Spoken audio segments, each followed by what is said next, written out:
This is the value of wrestling, the revolutionary force in wrestling podcasting.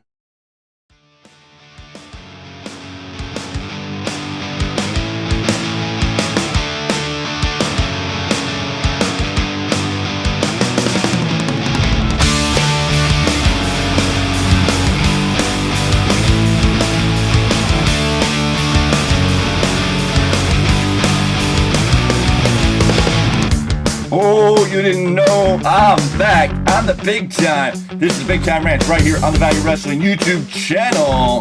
We got a lot to talk about. He does it for the Sickos. Tony Khan does it for the Sickos. We're going to talk about that. Joe Hendry is the end of the NXT, and so much more right here on Big Tyme Rants. Stay tuned. It's your boy Meltzer with the Value Wrestling New Japan Rebound Podcast. I've got a guest for you folks at Stockton Con. What up, everybody? AJ Kirsch here, the voice and the host of Stockton Con. The value of wrestling is awesome, so subscribe on YouTube. Scan the QR code right here, now. Subscribe, check it out. There we go. You'll be glad you did. Thank you, brother. Yeah, that's what. Hey, man, shout out to Value of Wrestling. I'm right here with the Big O's, San Jose. We done shut the shit down. Love and respect, all right? Value of Wrestling. Hello. Man, thank you, brother. Thank Oh, ladies and gentlemen, this is the Big Tyme Rants, episode 96 on the Big Time. This is the Value Wrestling. I thank you for joining me. I thank you for being here. And boy, oh boy, ladies and gentlemen, lots of stuff kind of going on in the world of professional wrestling. And Tony Khan and Dave Meltzer doing their thing like they always do it. And we're going to talk about that. Joe Hendry. A lot of talk about Joe Hendry being the next big name to show up on NXT in the NXTNA partnership. We've seen the TNA Knockout Champion Jordan Gray show up. She's going to fight the NXT Women's Champion here on Sunday, June 9th at NXT Battleground. Should be a great match. Should be a great time. Can't wait to see what we're going to see there. We've seen the introduction of All Ego Ethan Page into NXT, signing his contract officially with NXT. It's going to get interesting, but the rumors and news that's going around is the call up for Joe Hendry, or the call over that Joe Hendry might show up in NXT. We're still waiting for NXT talent to show up on TNA, but it's all coming together. This new partnership between WWE, NXT, and TNA. It's definitely getting things really interesting and exciting. Are you excited to see Joe Hendry in NXT as a member of TNA in NXT? What kind of dynamics? What do you see going forward? I know there's a lot of rumors and speculation that this may be a merger, that WWE is trying to buy NXT, and that this could be some type of start of that transfer, or it could be a straight partnership. I mean, if WWE is buying out TNA finally, I don't think it's necessarily a bad thing. Do they keep TNA alive?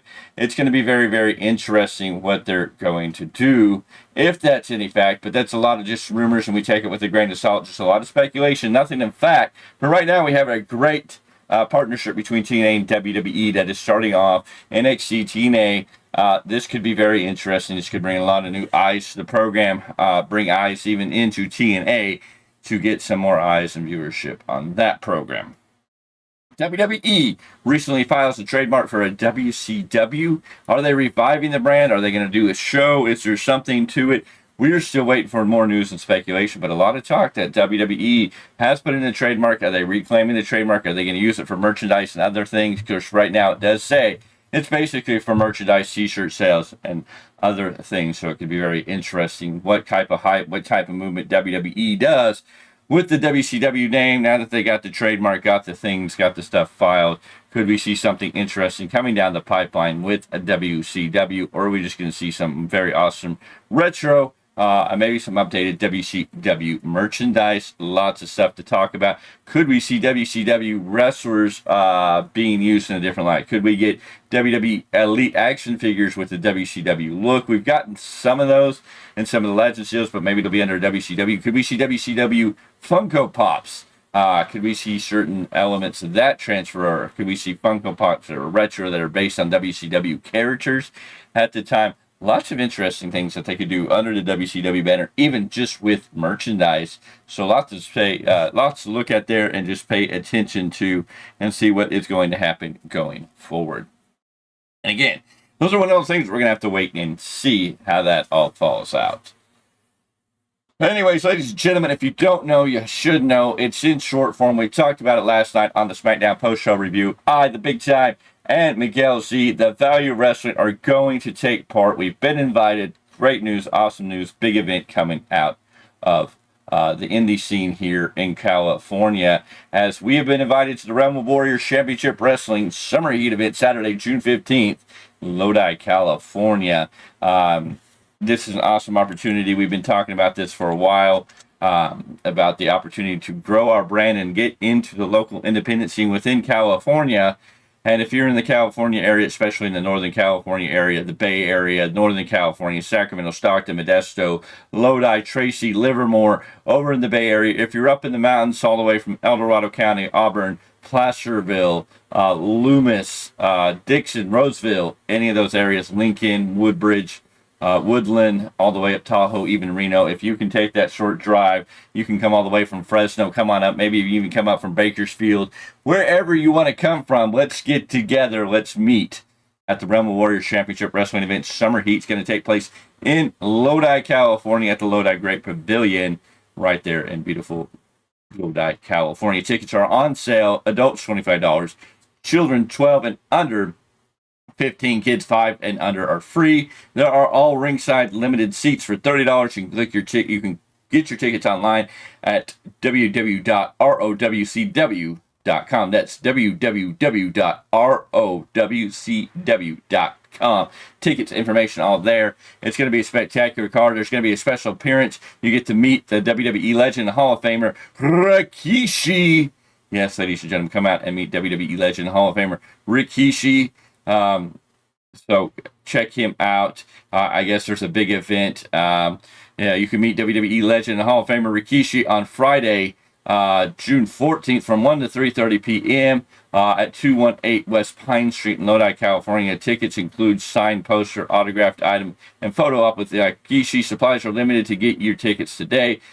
Pre-sale tickets available at Stay Sharp Shop site at www.rowcw.com, or you can call area code, I believe that's 510-599-5694. VIP tickets info on the website. All that's there. You can buy tickets for the signing on Friday, or you can buy tickets for the show on Saturday, where he's going to be a special guest appearance. I'm reading what's here. You can read so much more on here. About the event, banger card. So come out and join us. The Value Wrestling, me and Mr. Miguel Z will be out there. Marty Richards may make an appearance. We don't know. We're still waiting to see how that's all going to play out. But the Realm of Warriors Championship Wrestling Summer Heat event taking place Saturday, June 15th, 2024. And all that's going to go down. Lots of entertaining stuff, some great wrestling. So come out and join me and Mr. Miguel Z in Lodi at the Realm of Warriors Championship Wrestling Summer Heat event. We're going to be there live. We're going to be giving out stickers. We're going to be talking to fans. Hopefully some of the wrestlers. We're going to be interacting. We're going to be doing a lot of stuff out there, and we want to see you take part and come out and have some fun with us. Moving along, the big news that's coming out is Tony Khan, Dave Meltzer, recently reported at Collision the week prior, the week of I don't see an actual date, but it's last week's Collision reports that the viewership was around 112,000, very, very low for the show. Meltzer has came out and stated that, but the ratings, that he listed ratings around 378,000. This was the actual draw. This is what the actual viewership of that show was. Meltzer actually came out and said there were others that were not, that he reported them as accurately as he knows them, that the other ones were reported by WWE to reporters. People are mad. There's a lot of misinformation here. Supposedly WWE feeding reporters and people false viewership numbers. Don't know how you do all that, why we do all that. It doesn't make sense. If WWE is doing this, it seems low and dumb. It doesn't make sense. Meltzer coming out here trying to act like he knows everything. I don't know who's telling the truth. basically it does come out that WWE's done this in the past. And of course, this got a response from Tony Khan. These are the same predatory business practices that Jim Crockett Promotions and many former wrestling territories faced in the 1980s. I'm very grateful to all the wrestling fans who watch AEW, and at AEW is here to stay. This was Tony Khan's response to the Meltzer comment. Tony Khan didn't go on and continue to say that he does it for the sickos. He's a sicko, and he books for the sickos. And I think that establishes all we need to know about AEW really going forward. I mean, this is what Tony Khan's going to book for. They can debate that they got the best wrestlers, and this is where the quote-unquote best wrestle. It's totally a back and forth aspect on what you want to believe. If you're an AEW fan, you're an AEW fan. If you're a WWE fan, you're a WWE fan. The tribalism has grown. The tribalism is way out of control. It's insanity. We know this. But at the end of the day, Tony Khan's booking for the sickos, and I think that sums it up. Tony Khan has his crew of people that he wants to book for. He wants to call them the sickos. He's going to book for that show, for that way. And I guess that's how you have to start looking at AEW. You can't look at AEW for being the greatest of wrestling as you think it should be. I don't think AEW will be ever able to compete on a flat level with WWE if they're going to focus on the direction they're going to go. If they're going to book for the sickos, they're going to be at the level they're going to be. They're not going to be a company that's going to overtake the world and change the direction of the world. They're not going to ever dance on the same level as WWE. And if we accept that and we understand that and we stop worrying about AEW trying to be on that level and understand that Tony Khan's going to book for the sickos, he's going to book for that niche audience he has, and that's the people he wants to entertain and surround himself with, then we have to accept it. We have to assume and understand that this is the way AEW is going to be. There's nothing we can do to change it, and that's okay. If this is what Tony Khan wants, this is what Tony Khan can do. I would say that he needs to stop pretending that he's competing with WWE and quit worrying about WWE. If he's going to book for the sickos, if he's going to book for that niche audience, that's the wrestling he wants to put forward, then I say go for it. What else is there to say? I guess we're going to have to revamp and look at AEW for what it is and stop thinking that AEW is going to step up onto the main platform and revitalize WCW. It does look like Tony Khan has pushed away from being the next WCW, and he's looking like he wants to create the next ECW more than anything. Maybe the shift in the pattern, but if he's going to book for the sickos, more power to him. That's the lane he's in. That's the lane we're going to have to take it with. And that's where we're going to run with it. I think, if that's what AEW wants to do, more power to them. Not my favorite kind of wrestling altogether. They want to say it's for the real wrestling fans. I don't know if you can define what a real wrestling fan is. When people love wrestling from all different angles and aspects, just some of us want a little more than just the in-ring work. The in-ring work's great. The in-ring work can be amazing. But if there's no purpose, if there's no flow, if there's no continuation that gets me to watch the next week, then what's the point? Great wrestling matches, that's fun, but you can run that out really, really quick. So we'll have to wait and see how that plays out. Anyways, ladies and gentlemen, on the Big Time, this is the Value of Wrestling. We've talked about a lot of little things here. I hope you have enjoyed yourself here today. Make sure you leave a like on this video. Ring the bell for notifications. We will be live tomorrow night at 8 p.m. Pacific Standard Time with the weekly Roundup podcast. Myself, Paul Clark, and Mr. Miguel Z, all here to talk about everything that happened in this week of wrestling. We'll probably dive in a little more on the sicko comment from Tony Khan. We will also talk about maybe Tony Schiavone supporting Vince Russo. What is the status for WWE? How are they doing going into the Clash of the Castle? We're going to talk about the busy weekend we have with the Clash of the Castle and the Realm of Warriors Summer Heat event. We're going to delve into that and so much more. So join us tomorrow at 8 p.m. Pacific Standard Time right here on the Value Wrestling YouTube channel. That'll be live. You can jump in the comments. You can jump in the chat. Have an interaction. Join us to discuss that. I'm the Big Time. This is the Big Time Rants. I thank you for being here. I thank you for tuning in. And I will see you on the next one.